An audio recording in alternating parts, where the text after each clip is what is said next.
नमस्कार दोस्तों, स्वागत है आपका रहस्य गाथा पर। आज हम बात करने वाले हैं एक ऐसे वीर की जिसका वचन युगों तक गूंजता रहा। एक ऐसा पुरुष जिसे मृत्यु भी अपनी मर्जी से छू कर गई। ये है गाथा भीष्म पितामह की। क्या आप जानते हैं भीष्म का अर्थ क्या है? जो भयानक है, जो दृढ़ है और जिसका वचन स्वर्ग को भी कंपित कर दे। तो चलिए चलते हैं हम समय के उन गहन अंधेरों में जहां एक राजकुमार ने अपनी इच्छाओं को त्याग कर धर्म और मर्यादा का एक नया युग रच दिया था। ये कहानी शुरू होती है राजर्षि शांतनु और देवी गंगा के मिलन से। उनके पुत्र थे देवव्रत, वीर, न्यायप्रिय और प्रजन के सागर। पर जब राजा शांतनु का हृदय एक और स्त्री मत्स्य गंधा के लिए धड़क उठा, तब देवव्रत के जन्म में एक ऐसी परीक्षा आई जिसने उन्हें मानव से देव तुल्य बना दिया। सत्यवती के पिता ने स्पष्ट कहा, मैं अपनी पुत्री का विवाह तभी करूंगा जब उसके पुत्र ही राजगद्दी के अधिकारी बनेंगे। और तब देवव्रत ने दिया वो वचन जिसका ना अंत था ना तुलना। मैं पिता के सुख के लिए सिंहासन और विवाह दोनों को त्यागता हूँ। मैं आजीवन ब्रह्मचारी रहूँगा। उसी पल देवलोक तब कांप उठा था। ब्रह्मा जी ने कहा, ये प्रतिज्ञा इतनी भयानक है कि अब ये वीर भीष्म ही कहलाएगा। भीष्म ने अपना पूरा जीवन धर्म और मर्यादा के लिए समर्पित कर दिया।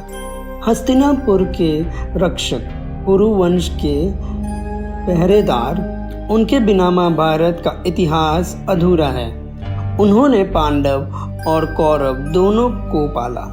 पर जब युद्ध के समय आया तो भीष्म ने अपने वचन और राजधर्म के बीच अपने मन को तोड़ दिया। कुरुक्षेत्र के मैदान में जब वो अर्जुन के सामने आए तो उन्होंने कृष्ण जी से कहा, मुझे मृत्यु तब तक स्पर्श नहीं कर सकती जब तक मैं अपनी मर्जी से नहीं चाहता, क्योंकि मुझे इच्छा मृत्यु का वरदान प्राप्त है। अर्जुन के बाण उनके शरीर को छेदते रहे, पर भीष्म पितामह के आदर्श तोड़ नहीं पाए। उन्होंने अपने बाणों से बनाई शैया पर लेटकर भी विष्णु और धर्म के सूत्रों को जिंदा रखा। कुरुक्षेत्र की धूल अब शांत थी। तीरों की शैया पर भीष्म अपनी अंतिम सांस ले रहे थे। उन्होंने सूर्यदेव से कहा, मैं अपनी मृत्यु तब छोड़ूंगा जब सूर्य उत्तरायण की ओर बढ़ेंगे। और उन अंतिम दिनों में उन्होंने युधिष्ठिर को राजधर्म, राजनीति और न्याय का रहस्य सिखाया। उन्होंने कहा, धर्म वही है जो सबके हित में हो और अधर्म वही जो अंधकार से जन्म ले। भीष्म का हृदय अब शांत था, क्योंकि उन्होंने अपना वचन, अपना कर्तव्य और अपना जीवन सब निभा दिया था। तो ये थी भीष्म पितामह की गाथा। एक ऐसे पुरुष जिनका वचन युगों तक गूंजता रहा। उन्होंने दुनिया को सिखाया कि सत्य और मर्यादा के लिए सबसे बड़ा बलिदान अपना सुख ही होता है।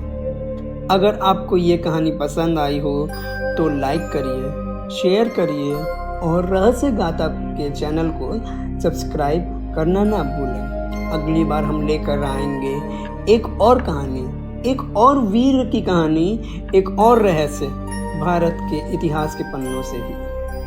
तब तक के लिए मिलते हैं। राधे राधे।